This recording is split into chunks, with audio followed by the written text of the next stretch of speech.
Asteroid Apophis.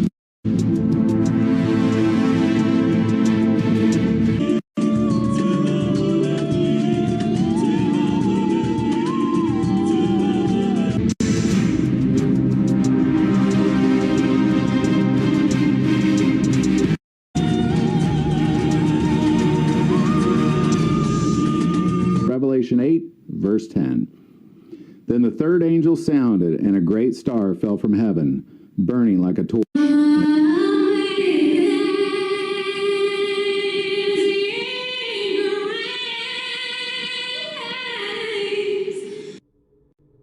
Apophis by J. M. Conradi. Continued from Episode 2.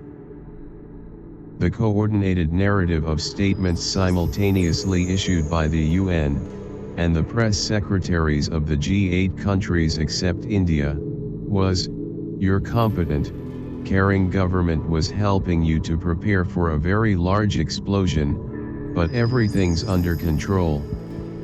He thought about telling people other than his family the opposite of that, but decided against it. Global control of media narratives has been so vicious for the last decade or so, that any alarmists have become the butt of a joke, except the irrelevant but lucrative politicized alarms that global powers did want you to talk about. Politics, mankind's real apocalypse, he thought. Besides, 2 weeks were not enough to do much preparation except on a small scale in his own yard. It was not even possible to dig an underground shelter for people, though clearly several elite groups in various countries already had such shelters, but he had other plans.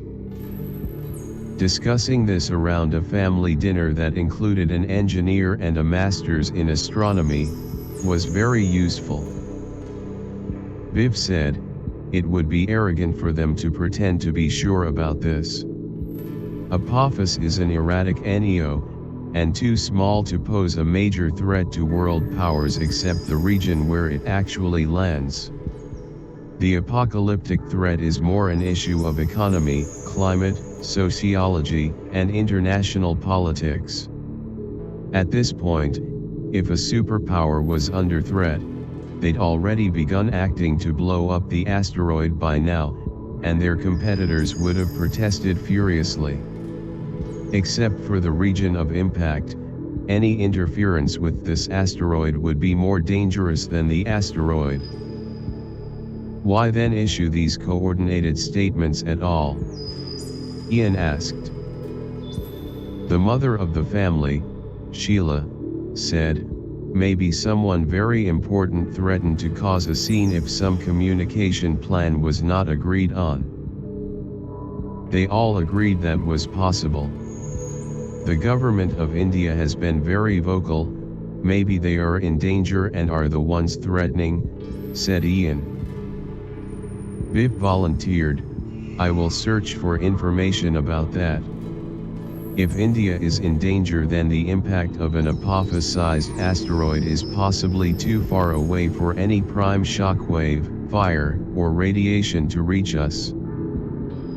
Ian replied, that is good, but we will need more than information. I printed a planned outline for each of us, let's apply our minds and let's all find out more, and then finalize a plan tomorrow. As always, we will find ways to weather this crisis, together. Sheila then suggested a prayer. After that, she asked, is it possible for them to hide things and control this narrative like world powers have been doing recently? This is not like rigging a country's election, that hinged on 5 counties all controlled by the same organization.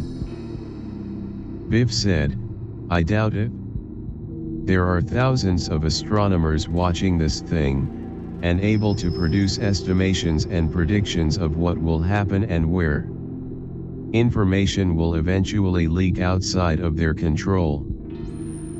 Which is perhaps why they were forced to say something, said Marius, who'd been silently checking his cell phone. Hello, they just announced that schools and universities will not reopen before April 15th.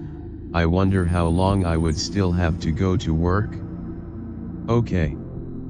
I need to go to bed, I still have a job to attend to. It was futile to oppose the coordinated media narrative and argue with people. Nonetheless, they decided Sheila would attend a neighborhood meeting the next day, just to gather information. And so began a restless night, 10 days before D-Day. Day D-9. While the rest of the family continued the precautionary work they agreed to, digging outside, or modifying the bathtubs, or planning the welding, Sheila went to the neighborhood meeting in the local school cafeteria. It was opened for this despite the delayed opening announced for schools. Never seen it so crowded. She hadn't been here in a few years, but the school hadn't changed much. The smell was the same. The tables and chairs the same. Maybe the walls had been repainted, but that was it. Every seat in the lunchroom had been taken, and many people stood along the walls and in the aisles. Almost immediately, the low roar of constant chatter began to wear on her nerves. She hated crowds and the noise that came with them, hated the way it made her want to crouch down like a small animal trying to escape notice. She wished she thrived on people and experiences instead of wanting to run. Everyone handled crises differently. In the midst of the dull roar, she caught bits and pieces of conversations. I don't have enough blood pressure meds. I really didn't think it would happen. And so on and so on. Panic, concern, curiosity, they were all around her. From what she could hear, a couple of men were already attempting to take the lead, but so far there was nothing resembling organization in their methods. They were at the front of the room, arguing about food, security measures, rationing gasoline and propane. More men began to join them, some adding their opinions to the argument, others just moving close enough to listen. The noise level grew, as did the feeling of panic in the air. A little boy about 6 years old began to cry. His dad put a hand on the kid's shoulder and said, "We'll be okay." His mother, who was holding a toddler, also put her arm around him and tried to comfort him. Sheila tried to remember their names. Greer, maybe? She felt ashamed for not knowing her neighbors better. People began talking, speculating. Their opinions and attitudes varied, from calm doubt that anything would happen to conviction that the world as they knew it would end, with everything in between also represented. As Sheila listened, she realized that everyone had already made some effort to prepare, no matter what they believed. "We're canning everything we can get our hands on," Barb said, and a couple of the older women nodded in agreement, while the younger ones, who were less likely to have a pressure cooker, looked scared. The crowd shifted, from one large gathering to several smaller ones. Sheila stood back and listened, picking up bits and pieces of several conversations. Several men talked about security, making plans to start a community watch. One woman said she had her dehydrator working overtime, drying the last of the summer garden veggies. Another was making soup and canning it. Eventually, the last of the panic faded, at least outwardly, and was replaced by preparation. Sheila could only hope it was the same everywhere, though she knew it wouldn't be.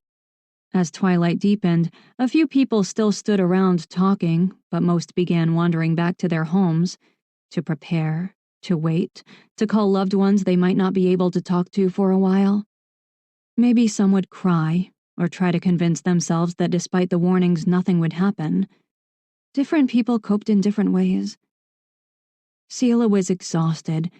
She murmured a vague excuse about going in to check on something.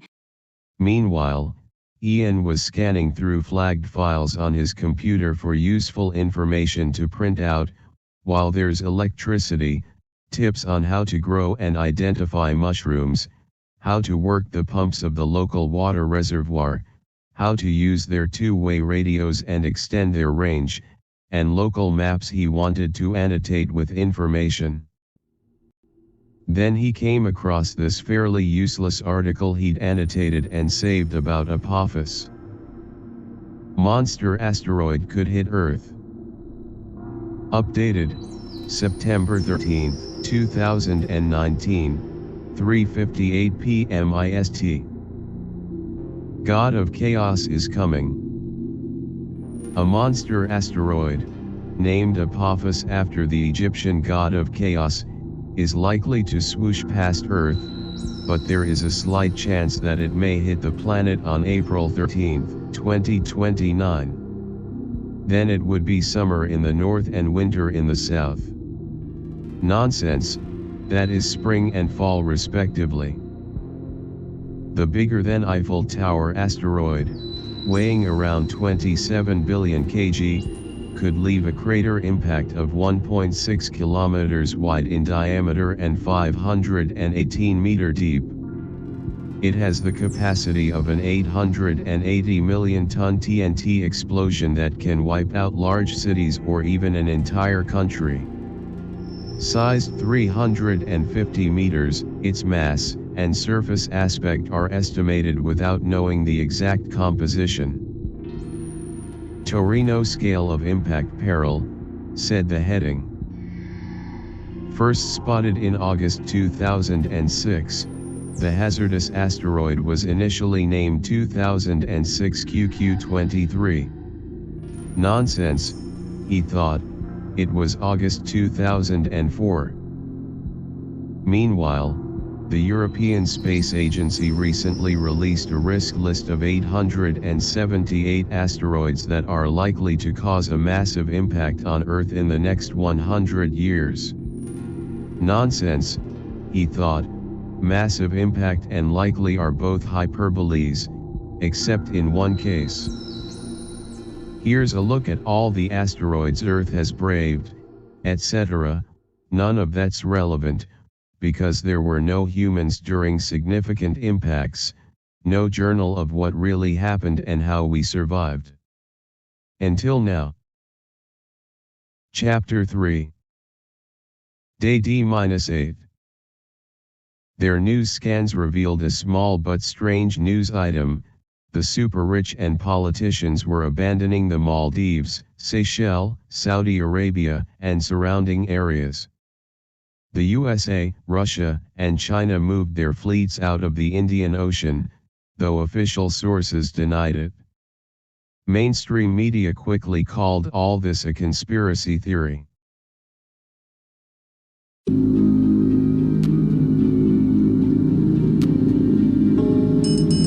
Asteroid Apophis. Asteroid Apophis.